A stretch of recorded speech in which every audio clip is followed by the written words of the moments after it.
Hey guys, welcome to the first of a few mini tutorials on painting texture. I guess that's not really the first because I did do another mini tutorial about painting bricks and stones and those sort of textures. For now, I'm going to cover fur. And there's many ways you can handle fur. First thing I'm going to do is I'm just going to paint a swatch here and give that a chance to dry. And that way we'll have a surface that is toned to begin with. But really, when you're painting fur, you just want to think of it as like building brush strokes and building layers and developing color. So we start by building brush strokes going in the direction of the fur. So it's kind of important to think about form and volume as you're painting the fur. So let's say we have a circle. Just going to sketch one in really quick.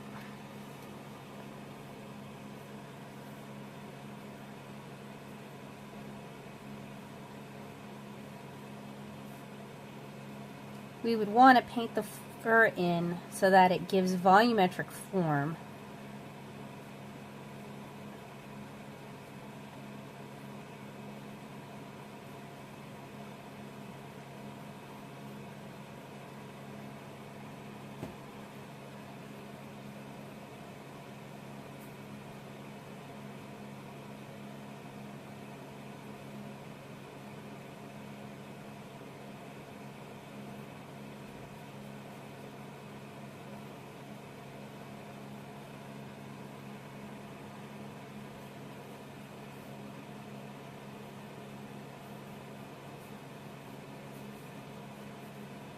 Wanted a mid-tone that I didn't get, so I'm using a watered down variation of the color, and I'm just going to overpaint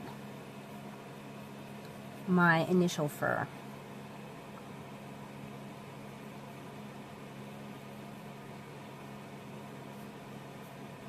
You can also blend it out to a degree with some clean water. So this patch of fur has already dried. We can go in and add more texture and definition by doing another layer. And as always, with building up form and contrast, you don't want to cover your first layer entirely.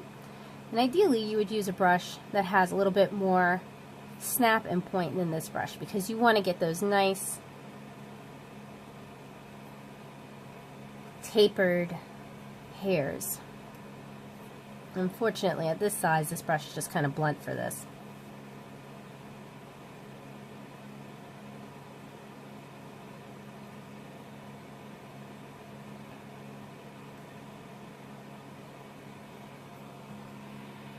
So go in, wet into wet,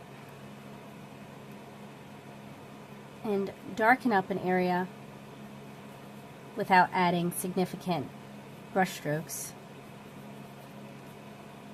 allowing the paint to kind of diffuse.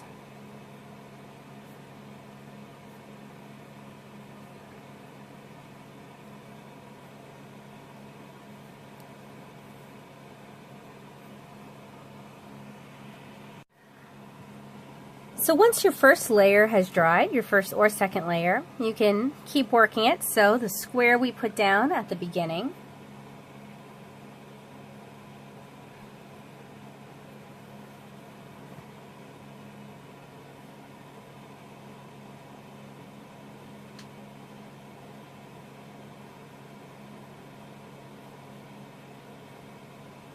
and I encourage you guys to experiment.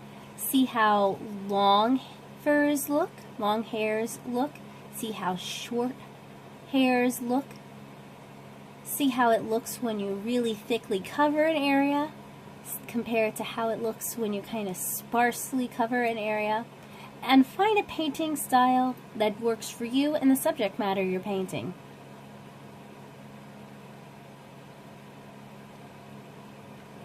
You can opt to leave it somewhat undetailed You can opt to go in and tighten it up. You can do many layers of a similar color. You can mix it a lot darker. You can add in color pencils. You can work primarily in color pencils and just use watercolors to give yourself kind of an initial glaze, make it easier to get started.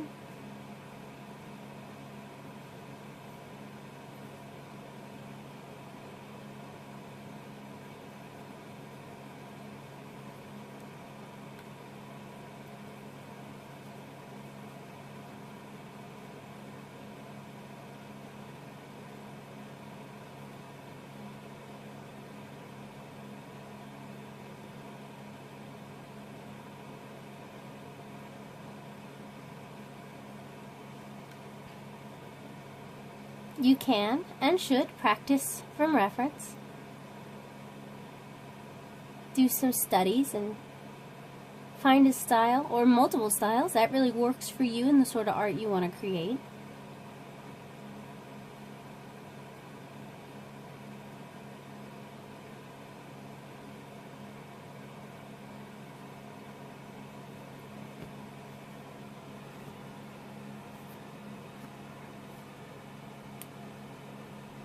It's all really about what works for you.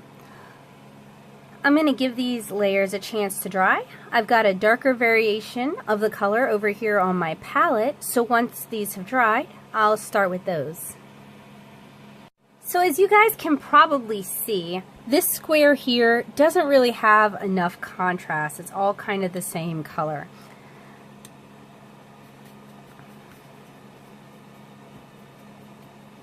That's not really something you want. You want to kind of avoid that.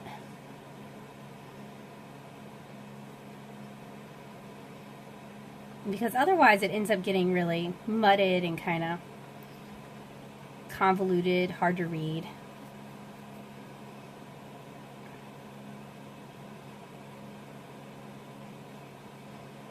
So you do want to go in with a darker color, and this might not even be dark enough.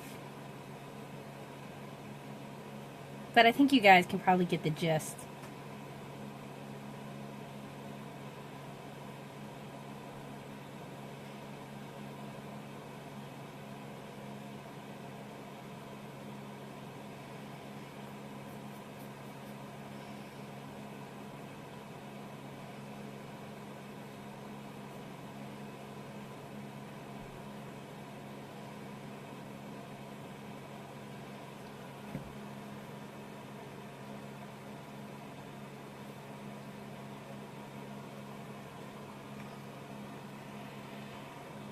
So I achieved that particular color by mixing a neutral tint with kind of a burnt umber.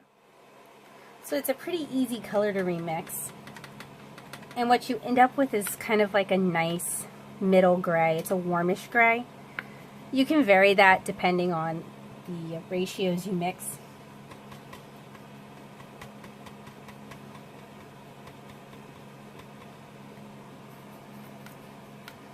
You can also throw in a little bit of black if you want it to get darker and you're having trouble getting that.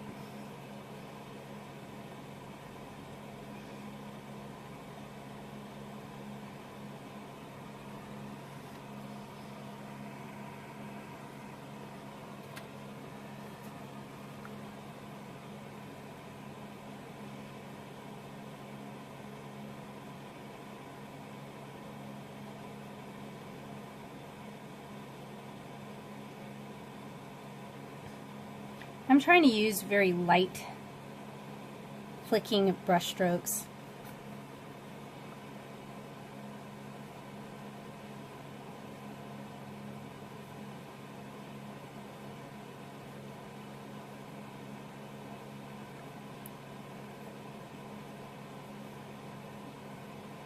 For this example we have a side that's gotten less light.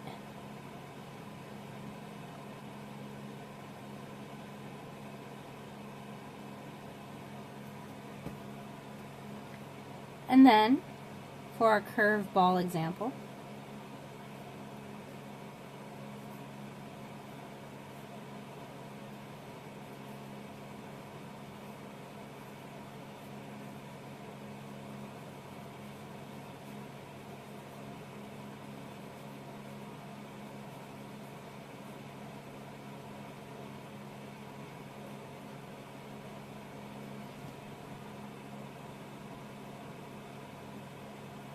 And I mentioned earlier about using your watercolor as just a base for your color pencils. So I'm going to go ahead and establish just such a base. And I've got some color pencils handy. You can also do it just with color pencils in kind of a number of ways. So we'll start, while this dries, we'll start with a light color pencil. We're using amber here. We're using a similar light sort of flicking stroke.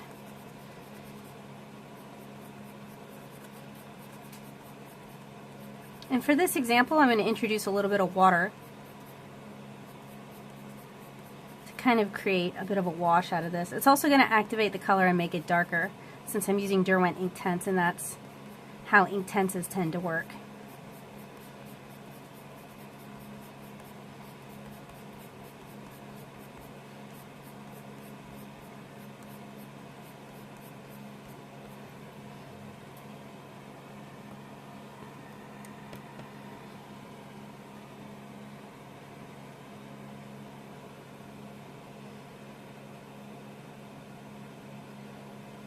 So you guys can already see there's a pretty drastic difference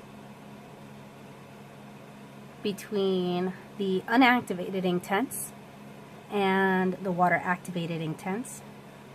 And you still do get some of the pencil marks, which add a little bit of texture. But you also get a lot more coverage, which may or may not be what you're looking for.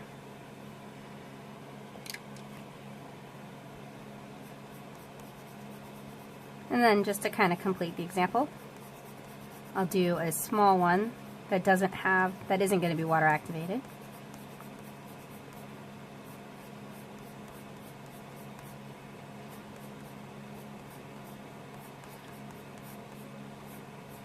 You can also achieve slightly darker tones just by pressing a little bit harder, or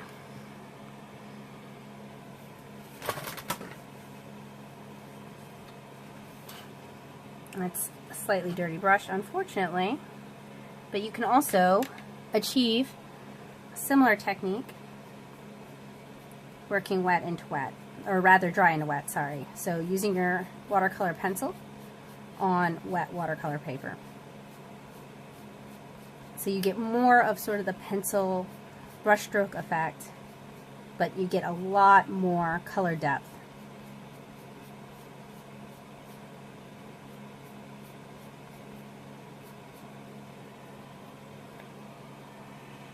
So while our base watercolor layer over here still dries, I'm going to go ahead and keep working on our 3 color pencil examples. And I'll move this over to the side. So now I've got Van Dyke Brown.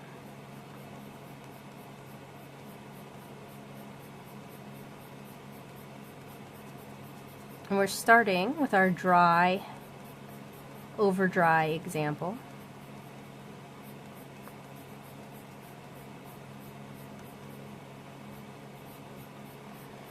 And what's nice about watercolor pencils is you can always go back and kind of blend with the prior pencil.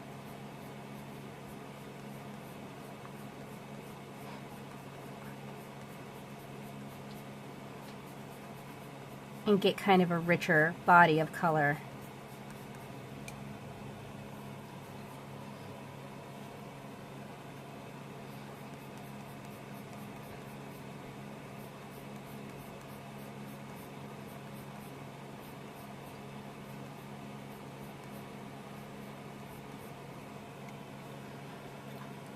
Then we'll do it on our, actually, I'll switch over back to amber and use this to kind of do a darker layer of color pencil since we blended all of it out.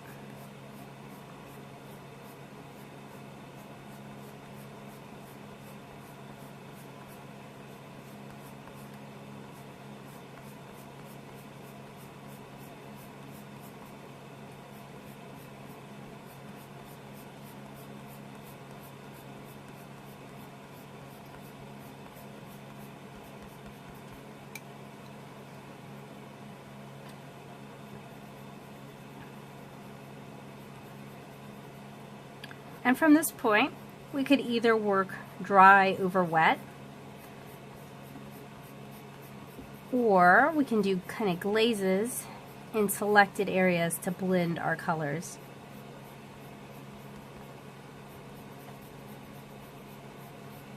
So I'll demonstrate on the right hand side.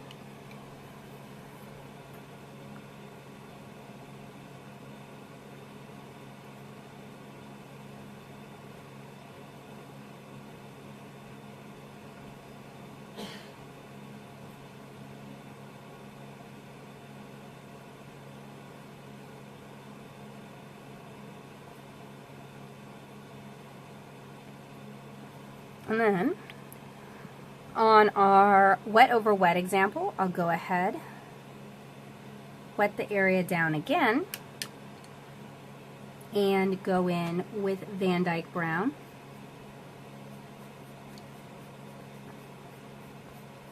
And this is an Albrecht Dürer watercolor pencil, so it's a different brand and it has different working properties. But like the ink tints, once it starts getting wet, it starts melting into the paper, so you can get some really dark, vibrant, saturated color.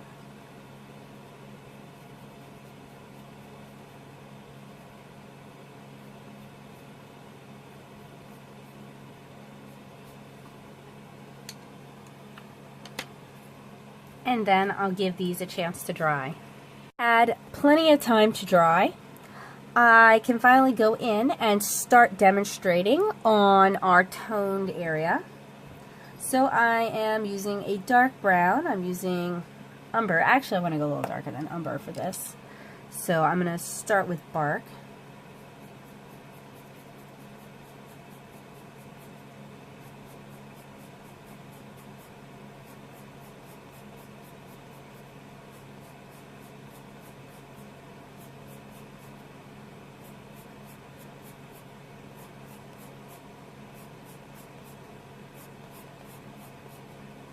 And with this, we can work either dry or wet.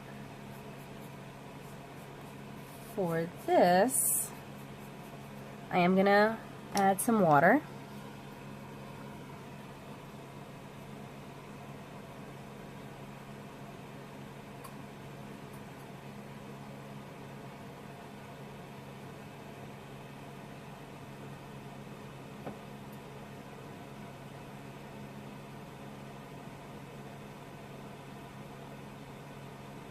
So by adding the watercolor as our kind of toning layer, you guys can see we sort of saved ourselves some time.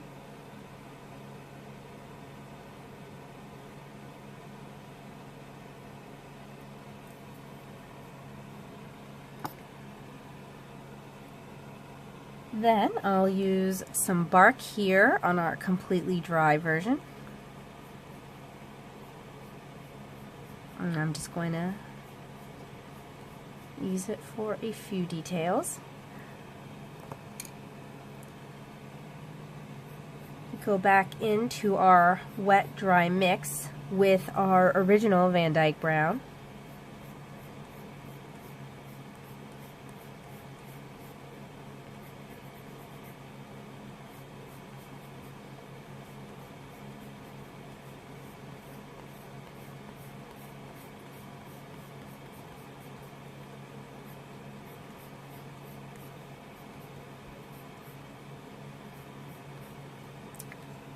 And then grab bark and use that just to add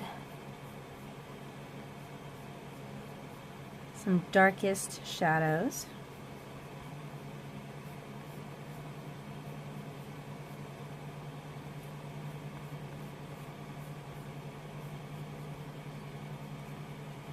And then on our wet into wet, I'll go ahead and kind of wet the area down, and then we'll go in with bark.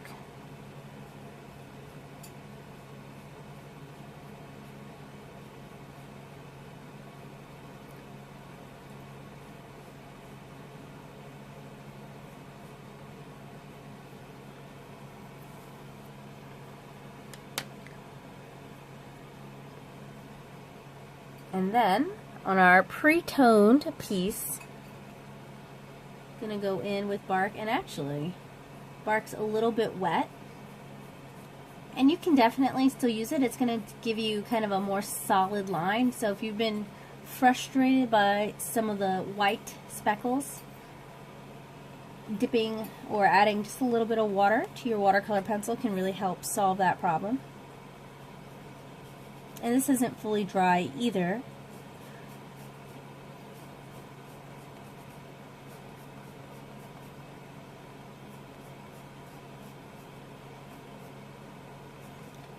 And of course, you can also use your color pencils to add kind of finishing touches to pieces that were primarily watercolor in the past, which we're going to do after these have had a chance to dry. So now that this is dried, we can either start adding details with white, either white color pencil or white like gouache, anything like that. I'm going to use just a little bit of black to demonstrate that we can use color pencil even on top of our mostly painted areas. Unfortunately, it's not really showing up, but I think you guys probably can get the picture. And it can either be blended out, so it can be used as shadow, or it can be used to add detail. It can also be used in areas where a lot of color pencil was used.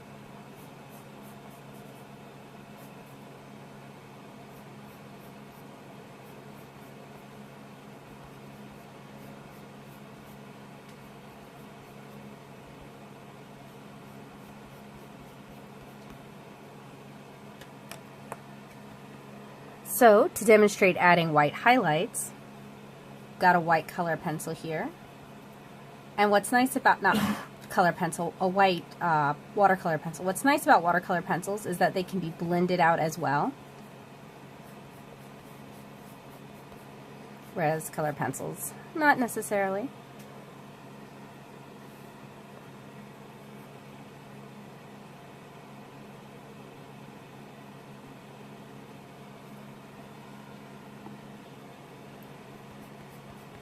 So if you didn't reserve enough white, or if you want to add some white over a darker area, or even do like white tips on some of the hairs, you can use a white color pencil to do that.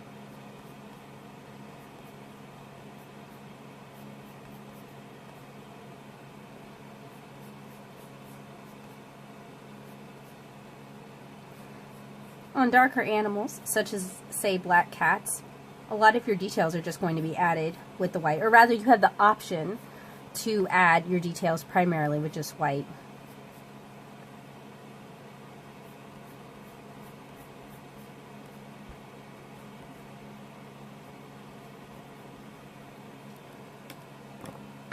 And then finally, you can add white details as well using white gouache, or in this case, this is Bleedproof Martin, or PH Martin's Bleedproof White.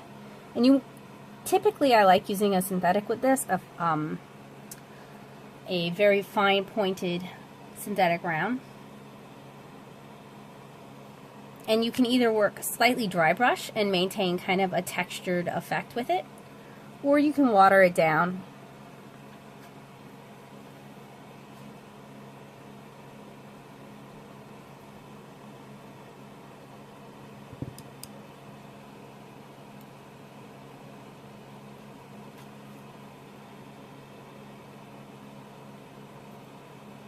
This is not quite, as you can see, puts down a big old splotch. It's not quite the right brush to demonstrate what I want to demonstrate with for you guys, but at this stage you would probably want to add very, very fine, light white brush strokes, especially because opaque white can be very overpowering at the end. It can just kind of take over. So you really want just the finest sort of strokes.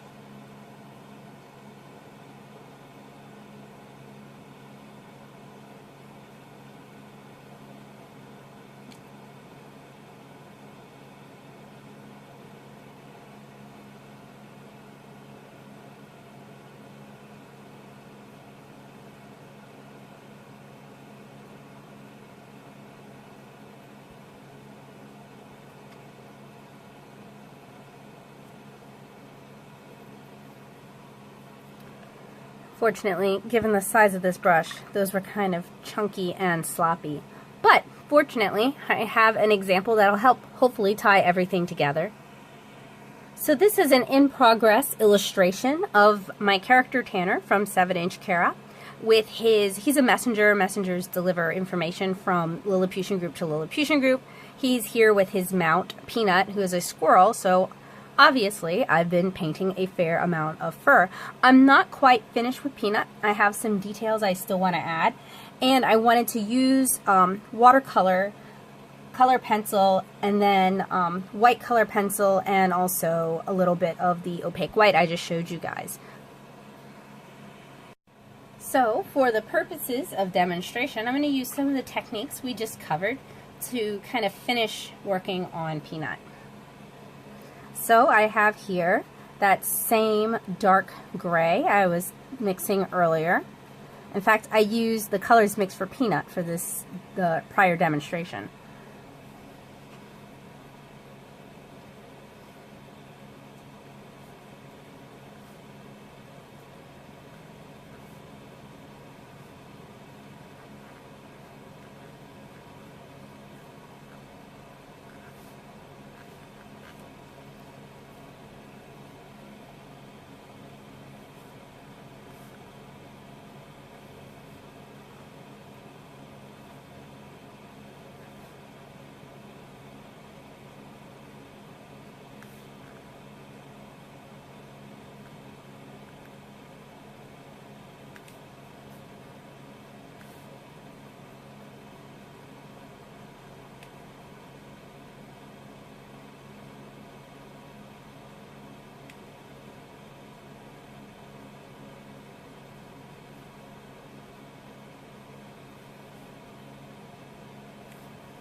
So I'm going to allow that layer of watercolor to dry, and then I'm going to introduce, probably, if I can find it, sepia ink, or even black, because he's kind of like a brownish gray, and add some, just kind of further refine some details.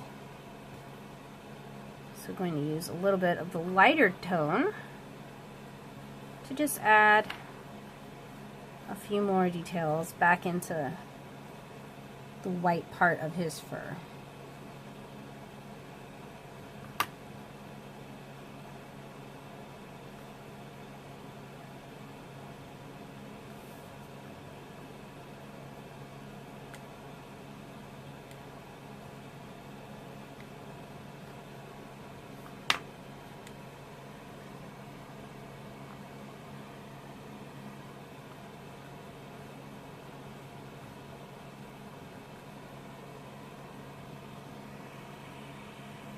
Now that that has had a chance to dry, I'm going to test a little bit of sepia first. And if your style is more realistic than mine, I have a very cartoony style. This is where you can really start developing a nice fur texture. But I'm not really looking for that level of detail here.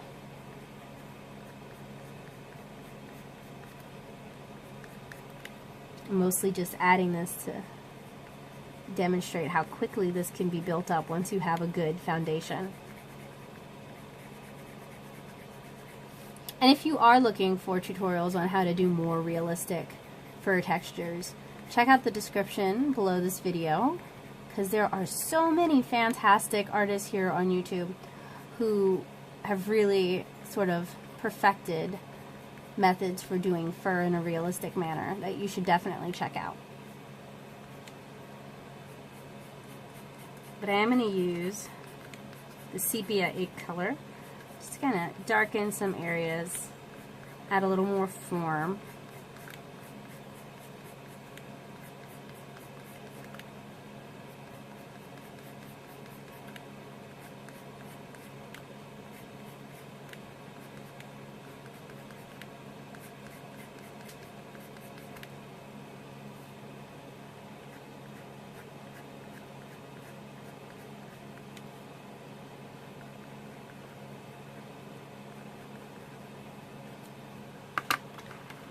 And then I'm going to use just a little bit of black.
And just a little bit of white color pencil. And for these sort of warm tan, warm brown, I usually prefer to use a cream color watercolor pencil rather than a white, since the whites tend towards blue. Tend to be cool whites rather than warm whites.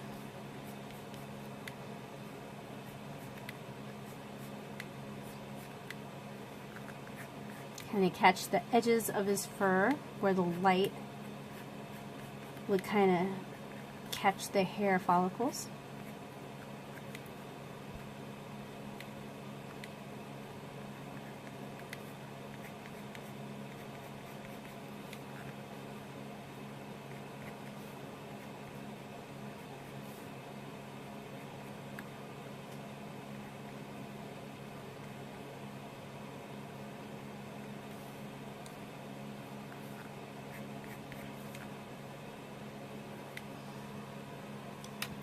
And then I don't even really need the opaque white.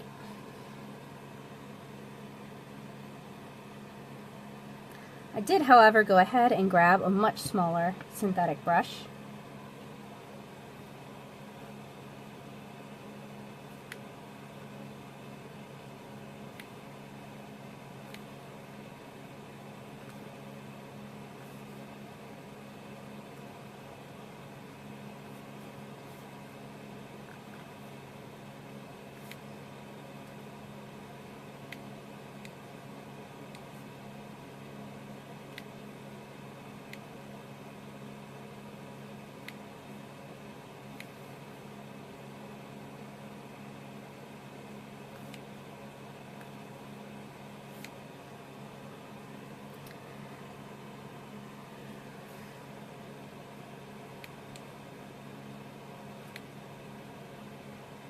And I think you guys can get the picture. So I hope this sort of mini tutorial on an easy methods for painting fur was helpful, useful, and inspiring for you guys. I hope you guys will check out some of the artists that I've listed in the description below if you're looking for more inspiration. And I hope that you will go out and practice these techniques and develop techniques of your own.